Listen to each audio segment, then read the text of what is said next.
Asan TV-nin ilk bədii filmi Zəfər rəqsi təqdim olundu.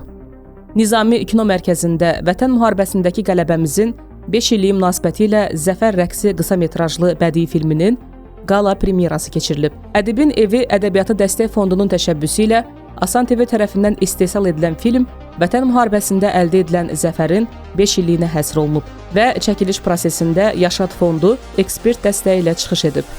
Balaxanı Operating Company hasilat şirkətinin dəstəyi ilə ərsəyə gələn filmin rejissoru Gəray Həsəndir. Baş rolları Azər Aydəmir, Günay Əhməd, Nurlan Mürsəlzadə və Niyaz İlyasoğlu canlandırıblar. Təqdimatdan öncə həm həyəcanlı, həm də qürurlu görünən filmin yaradıcı heyəti ilə həmsöhbət olduq.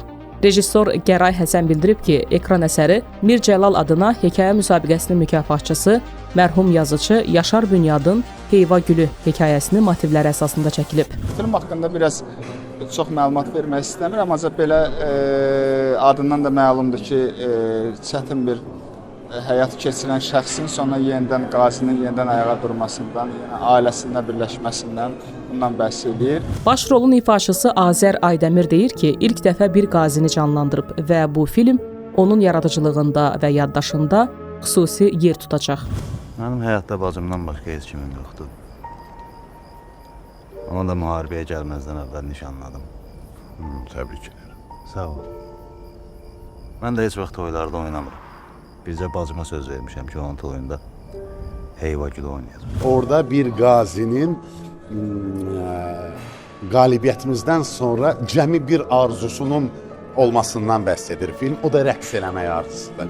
Təəssüflər olsun ki, qazimiz məhz bütün zədələrini ayaqları ilə bağlı alıb Vətən müharibəsində və bu rəqs etmək görünür ki, həyata keçməz kimi gəlir qəhrəmanımıza. Amma indi çox da spoiler eləməyim, filmin nəticəsində o rəqsi edir. Premyerada Ədibin Evi Ədəbiyyatı Dəstək Fondunun təsisçisi Ədibə Paşayeva, ADA Universitetinin rektoru Hafiz Paşayev, Azərbaycan Respublikasının prezidenti yanında Vətəndaşlara Xidmət və Sosial İnnovasiyalar üzrə Dövlət Agentliyinin sədri Ülvi Mehdiyev, Mədəniyyət naziri Adil Kərimli, Milli Məclis üzvləri, Vətən müharibəsi qaziləri, incəsənət xadimləri və digər qonaqlar iştirak ediblər.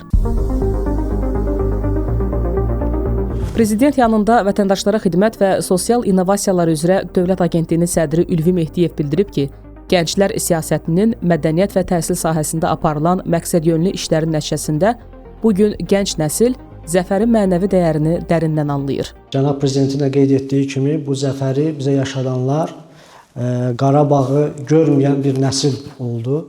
Yəni orada döyüşən, şəhid olan, qazi olan həmvətənlərimizin, gənclərimizin böyük əksəriyyəti 90-2000-ci illərdə doğulan gənclərdir. Son 20 ilin Cənab Prezidentin rəhbərliyi ilə həyata keçirilən gənclər siyasəti, təhsil siyasəti və mədəniyyət siyasəti nəticəsində gənclər Qarabağı geri ala bildilər. Bizim üçün də asan xidmət olaraq qürurverici haldır ki, bu zəfərin yaddaşlarda qalması üçün müxtəlif layihələr həyata keçirilir və bu da onlardan biridir və biz də onun bir tərkib hissəsidir. Filmin nümayişindən əvvəl çıxış edən Balaxanı Operating Company hasilat şirkətinin rəhbəri Rövşən Rzayev qeyd edib ki, Balaxanı neftin beşiyi olmaqla yanaşı, kino tariximizin də başlandığı məkandır. Kino tariximizə nəzər salsaq, 1898-ci il rejissoru Aleksandr Mişonun Balaxanı fontanı haqqında çəkdiyi qısa metrajlı film qeydə alınmışdır. Biz mədəni irsi davam etdirməklə yaşadırıq, daşıyırıq. Ədibin Evi Ədəbiyyata Dəstək Fondunun direktoru Şəfəq Mehrəliyeva isə çıxışında bildirib ki, Zəfər rəqsi Azərbaycan xalqının qəhrəmanlığına və Vətən müharibəsindəki şücaətinə ithaf olunub. 5 il əvvəl Ali Baş Komandan İlham Əliyevin rəhbərliyi altında Azərbaycan xalqı müasir tarixinin ən böyük ölümsüzlük layihəsinə imza atdı. Elə bir ağac əkdilər ki, onun kölgəsində hələ neçə nəsil Azərbaycanlı öz milli kimlikləri ilə qürur duyaraq müstəqilliyimizi və suverenliyimizi möhkəmləndirməklə davam edəcək. Daha sonra ekran əsəri nümayiş olunub. Təqdimatdan sonra izləyicilərin Zəfər rəqsi filmi ilə bağlı fikirlərini öyrəndik. Mən düzü kövrəldim. xeyli təsirli bir film alınıbdır.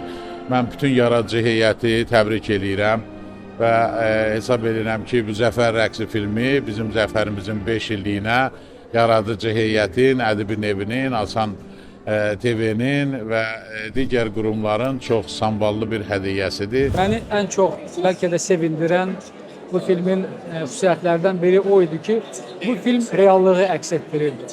Bir şəxsin bu müharibədən sonraki o sindromlar, komplekslər, çətinliklər, bunlarla mübarizəni də əks etdirdi və mənə elə gəlir ki, bu çox real göründü, həqiqi göründü. Bu senaryoda olan filmlər daha yaxşıdır ki, bizim gələcək nəsillər daha da aydın formada görürlər ki, bizim hal-hazırki 44 günlük müharibədə məsələn bizim qazilərimiz, müharibə iştirakçılarımız nələr çəkiblər, tam aydın olaraq yansıyıb.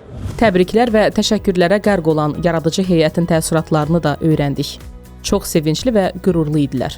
Azərbaycan qadını tək mənlə güclü deyil, fiziki olaraq da güclüdür. Bunun şahidi özüm oldum, bilmədən, yəni təxmin eləmədən. Mən güclü olduğumu bilirdim, amma fiziki də bu qədər güclü olduğum heç ağlıma gəlməzdi. Çünki Azəri doğrudan da belimdə daşımışdım o səhnədə və həmin səhnə 3 dubl çəkildi. Artıq ağlamağım gəlirdi və çox şükür ki, heç bir fəsad olmadı. Maraqlı idi, yəni biraz həyəcan dolu idi. İnsan özü də qulaq asmaq istəyir ki, böyük ekranlarda musiqi necə səslənir, vizual necə görünür. Və şükürlər olsun ki, izləyicilərin çox xoşuna gəldi. Təriflər, təriflər, təriflər.